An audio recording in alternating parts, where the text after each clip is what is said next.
Hello student, આપણે ઓરેકલનું નવું session start કરીએ. આપણે લાસ્ટ લેક્ચરની અંદર પ્રીવિયસ લેક્ચરની અંદર જોઈનના બે ટાઈપ શીખ્યા હતા. એક હતું ઇનર જોઈન અને સેકન્ડ હતું આઉટર જોઈન. ઇનર જોઈન અને આઉટર જોઈનની અંદર અલગ અલગ ટેબલને કેવી રીતે જોઈન કરી શકાય એ આપણે શીખ્યા હતા. આઉટર જોઈનના ટોટલ 3 ટાઈપ હતા: left outer join, right outer join અને ફૂલ આઉટર જોઈન. હવે આપણે જોઈનનો નવો પ્રકાર શીખીશું જેનું નામ છે સેલ્ફ જોઈન. સેલ્ફ જોઈન એટલે શું થાય કે પોતાના ટેબલ સાથે જોઈન કરી શકાય, એને સેલ્ફ જોઈન કહેવાય. એક જ ટેબલ સાથે self join a table itself. A join that compare value in a single column of one table is called self join. પોતાના ટેબલ સાથે જોઈન કરવાનું હોવાથી એને સેલ્ફ જોઈન પણ કહેવાય. એટલે આપણે આગળ જેટલા ટેબલ કે જે જોઈન ભણ્યા એમાં બે અલગ અલગ ટેબલ સાથે મર્જ કરતા, પણ સેલ્ફ જોઈન ની અંદર એક જ ટેબલ સાથે પોતાના ટેબલ સાથે મર્જ કરતા હોવાથી એનું નામ ક્વેરીમાં બે વાર આવશે. In this case, table name appears in the from clause twice with different alias name. એનું alternative name અલગ આપેલું હશે.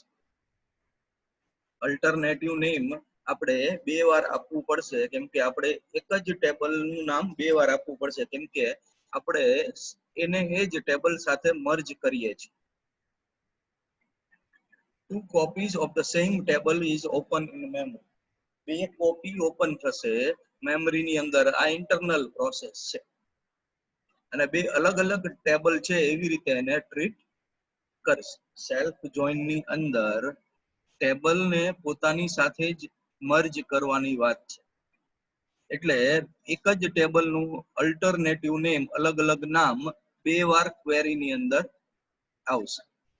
બે સેમ ટેબલ બે વાર મેમરીની અંદર ઓપન થશે અને એને અલગ અલગ ટેબલની જેમ ટ્રીટ કરશે. એની ક્વેરી જોઈએ એક્ઝામ્પલ સાથે. Select e.employee number m.ename from J1E J1M where e.employee number equal to m.department number. J1 નામનું ટેબલ હોવું જોઈએ. આપણે આગળ J1 અને J2 એવા બે ટેબલ બનાવેલા છે, એમાં જ આ ક્વેરી તમે રન કરી શકો. જે ટેબલ આગળ બનાવેલા હતા એ સેમ ટેબલનો ઉપયોગ કરવાનો છે. એકવાર સ્લાઇડ બતાવું છું.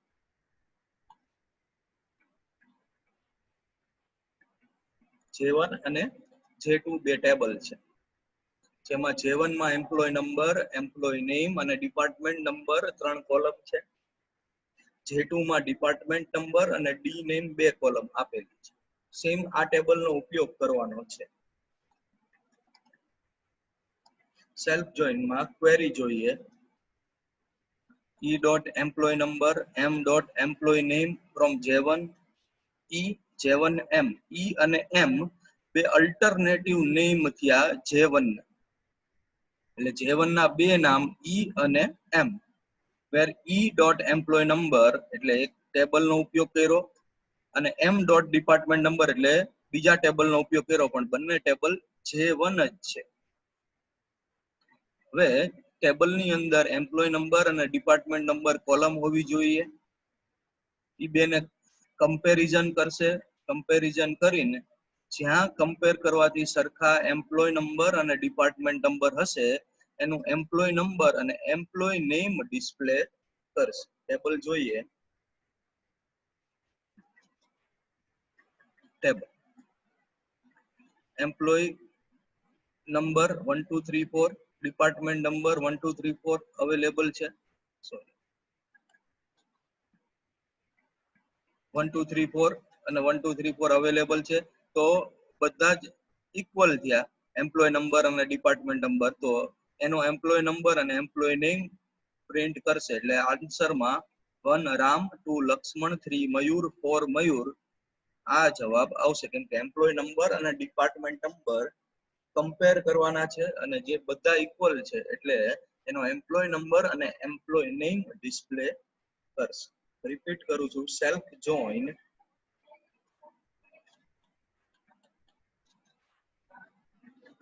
જોઈન એટલે ટેબલને પોતાની સાથે જ મર્જ કરવાનું, જેને સેલ્ફ જોઈન કહેવાય.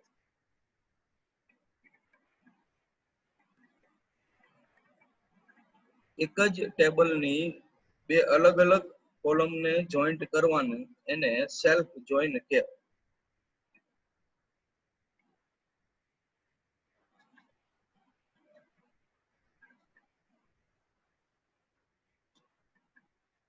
એક જ ટેબલની બે અલગ અલગ કોલમને કમ્પેર કરીને મર્જ કરીએ એને સેલ્ફ જોઈન કહેવાય. એટલે ક્વેરીની અંદર ટેબલનું નામ બે વાર આવશે વિથ અલ્ટરનેટિવ નેમ. એના બે અલગ થી નામ હશે અને જ્યાં કમ્પેર કરવાથી વેલ્યુ સરખી આવશે એ ડિસ્પ્લે કરશે.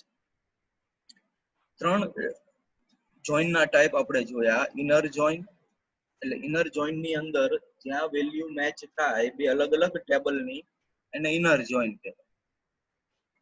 આઉટર જોઈન ના 3 ટાઈપ અને થર્ડ જોયું આપણે સેલ્ફ જોઈન. હવે ફોર્થ આપણે ટાઈપ આગળ ભણીએ, ક્રોસ જોઈન. ક્રોસ જોઈન એટલે શું થાય કે બે અલગ અલગ ટેબલને આપણે મર્જ કરશું. Cross join a query where there is actually no join criteria between a table in the query. એકચ્યુઅલમાં નો જોઈન ક્રાઇટેરિયાનો ઉપયોગ થાય. Data is selected from 2 or more table. Data બે કે તેથી વધારે ટેબલમાંથી સિલેક્ટ કરવામાં આવશે, એટલે અલગ અલગ ટેબલ હશે. There is no common relation specified in the where condition. Equal કે એવો કોઈ ઉપયોગ કરવાનો આવશે નહીં. તો ક્વેરી શું છે, જવાબ કેવી રીતે આવશે આપણે જોઈએ. Select c.name u.course name from college C અને યુનિવર્સિટી U. બે ટેબલ બનાવવાના છે, એકનું નામ છે કોલેજ, બીજા ટેબલનું નામ છે યુનિવર્સિટી. હવે કોલેજની અંદર નેમ નામની કોલમ હોવી જોઈએ, યુનિવર્સિટીની અંદર કોર્સ નેમ નામની કોલમ હોવી જોઈએ.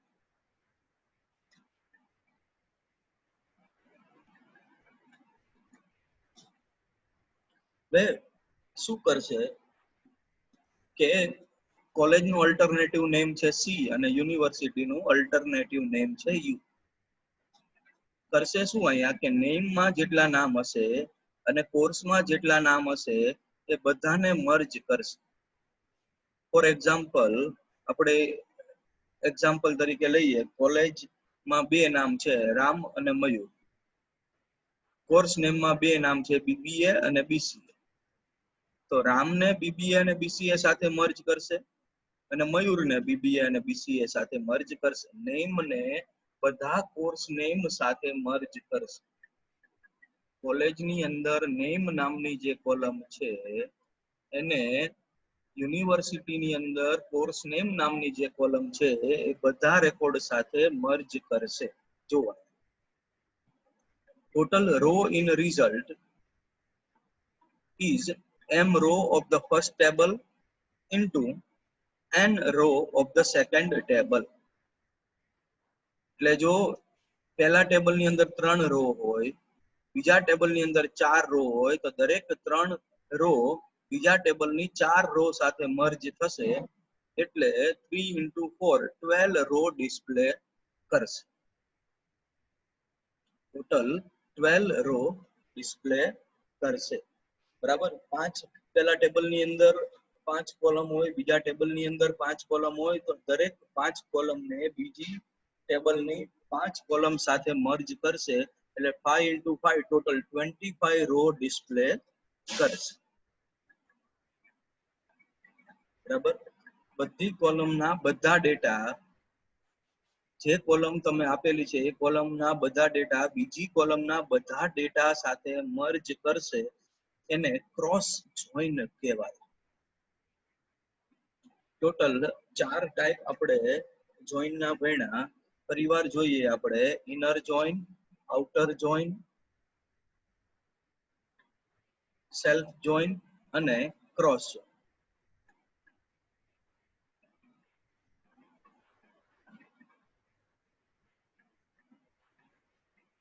બરાબર. તો આપણે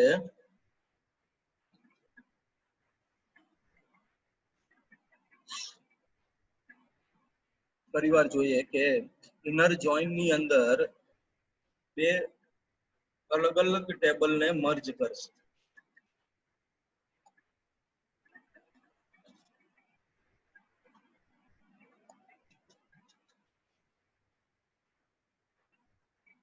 બરાબર.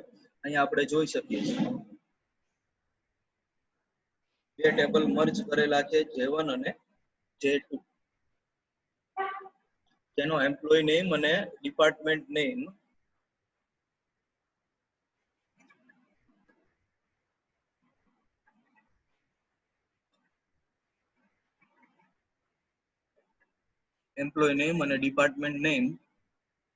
ડિસ્પ્લે કરશે, જેનો બે ટેબલના ડિપાર્ટમેન્ટ નંબર સરખા હોય તેમ. આઉટર જોઈન, એના 3 types: left outer join, right outer join અને full outer join. Left outer જોઈનમાં શું આવશે? લેફ્ટ ટેબલ આખું અને રાઈટ સાઈડના મેચિંગ રેકોર્ડ ડિસ્પ્લે કરશે. બરાબર. જેના મેચિંગ રેકોર્ડ ડિસ્પ્લે કરવાના હોય ત્યાં પ્લસની સાઇન ક્વેરીની અંદર કરવાની રહેશે. પછી રાઈટ આઉટર જોઈન. તો રાઈટ આઉટર જોઈનમાં શું આવશે કે રાઈટ ટેબલ આખું અને લેફ્ટ ના મેચિંગ રેકોર્ડ ડિસ્પ્લે કરશે. અને ફૂલ આઉટર જોઈનમાં left outer join plus union plus right outer join. એટલે લેફ્ટ આઉટર જોઈન નો આન્સર, રાઈટ આઉટર જોઈન નો આન્સર પ્લસ યુનિયન, એટલે કે જે રેકોર્ડ ડુપ્લિકેટ ટાઈમ આવતા હશે એને ડિસ્પ્લે કરશે નહીં.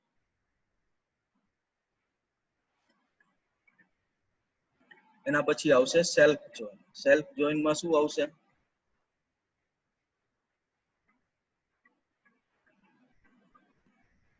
કે એક જ ટેબલની બે અલગ અલગ કોલમ સાથે કમ્પેર કરશે અને પછી જે ઇક્વલ આન્સર આવતો હશે એ રેકોર્ડ ડિસ્પ્લે કરશે. Same table. ઇનર જોઈન અને સેલ્ફ જોઈનમાં ડિફરન્સ શું કે ઇનર જોઈનમાં બે અલગ અલગ ટેબલની કોલમ મર્જ કરશે, કમ્પેર કરશે, અને સેલ્ફ જોઈનમાં એક જ ટેબલની બે અલગ અલગ કોલમ મર્જ કરશે, કમ્પેર કરશે. Fourth one is cross join. Cross જોઈનમાં આપણે શું જોયું કે અલગ અલગ ટેબલની નો જોઈન ક્રાઇટેરિયાથી મેચ કરશે. એક ટેબલની બધી કોલમ બીજા ટેબલની બધી કોલમ સાથે મર્જ કરશે.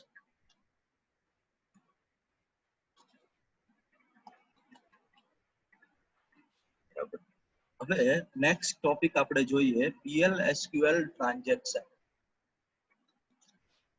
PL/SQL ટ્રાન્ઝેક્શન એટલે એક્ઝામ્પલ થી આપણે સમજીએ કે ફોર એક્ઝામ્પલ આપણે એટીએમ ની અંદર પૈસા ઉપાડીએ તો બે ટ્રાન્ઝેક્શન પરફોર્મ થવા જોઈએ. એક તો આપણે જે બેલેન્સ ડિપોઝિટ મની કરીએ એ બેલેન્સ જેટલા રૂપીસ આપણને મળવા જોઈએ. સેકન્ડ કે એટલા મની આપણા ખાતાની અંદરથી બેંક એકાઉન્ટની અંદરથી ડિડક્ટ થવા જોઈએ, એટલે કપાઈ જવા જોઈએ.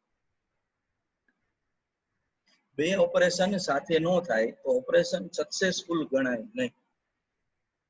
આપણે જે પૈસા ઉપાડીએ એ પૈસા આપણને મળવા જોઈએ, પ્લસ આપણા ખાતાની અંદરથી એટલું બેલેન્સ કટ થવું જોઈએ. માની લો કે એક જ ઓપરેશન પરફોર્મ થાય તો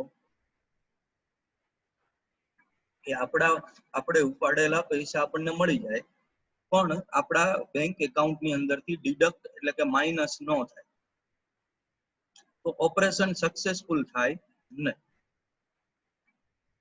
A series of one or more SQL statement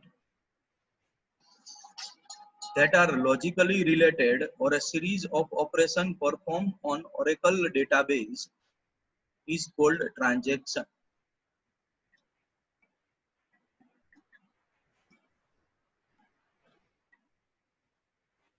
એકથી વધારે SQL સ્ટેટમેન્ટ લોજિકલી એકબીજા સાથે રિલેટેડ હોય અને ડેટાબેઝ ઉપર આપણે પરફોર્મ કરીએ તો એને PL/SQL ટ્રાન્ઝેક્શન કહેવાય.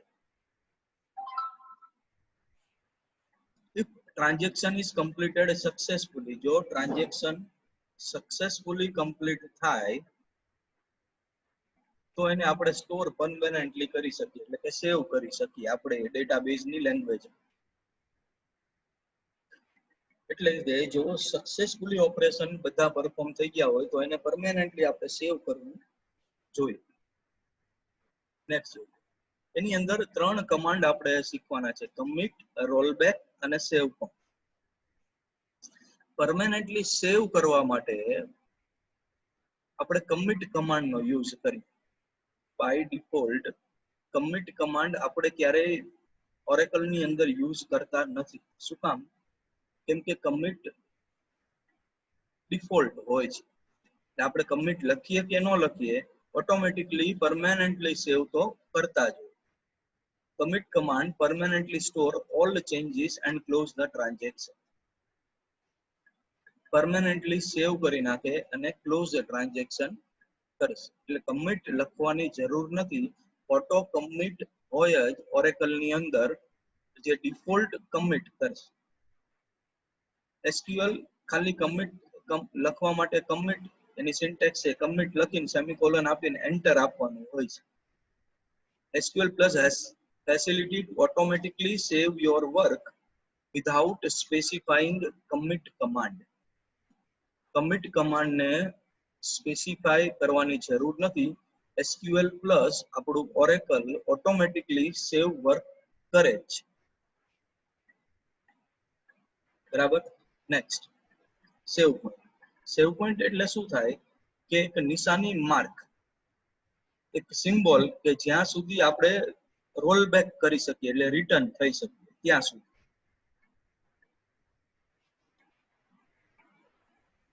A save point marks and save the current point in the processing of transaction.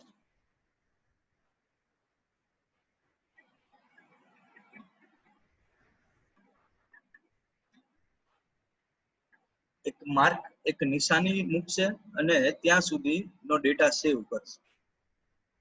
It is used with rollback command to specify up to what level you want to undo the information. એક mark છે કે rollback command સાથે આપણે ઉપયોગ કરી શકીએ. જ્યાં તમે સેવ પોઈન્ટ મૂકેલું હોય ત્યાં સુધી તમે રોલબેક કમાન્ડની મદદથી રિટર્ન થઈ શકે. એના માટે આપણે લખવું પડે સેવ પોઈન્ટ અને સેવ પોઈન્ટ ની, એટલે એક નિશાની આપણે મૂકી શકીએ.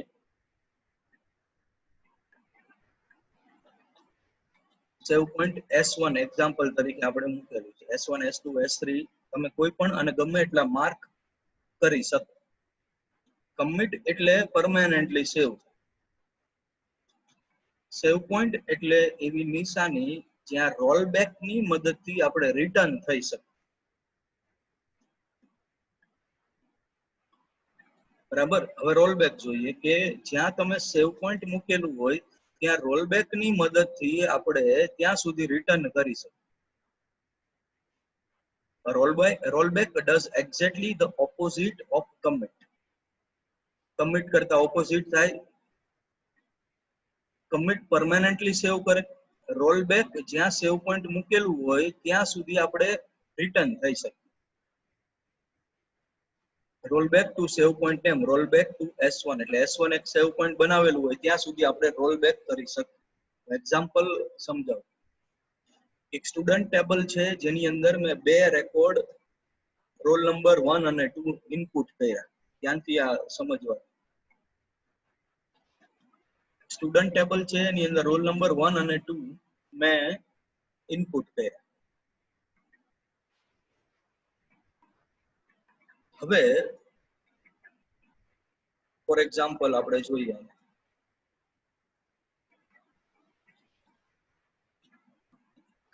insert into student values roll number 1, પછી insert into student values roll number 2. તો મારે કદાચ અહીંયા સુધી પાછા આવવાનું છે એટલે રોલ બેક કરવાનું છે, તો હું અહીંયા એક સેવ પોઈન્ટ મૂકું છું, સેવ પોઈન્ટ S1. હવે બે નવા રેકોર્ડ ઇન્સર્ટ કરું.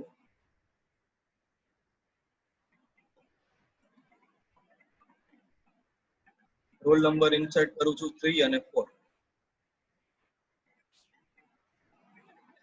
બરાબર. હવે હું ટેબલ ની અંદર જોઉં તો મને 4 રેકોર્ડ જોવા મળશે, જેમાં રોલ નંબર 1, 2, 3 અને 4 જોવા મળશે. પણ હું રોલ બેક કરું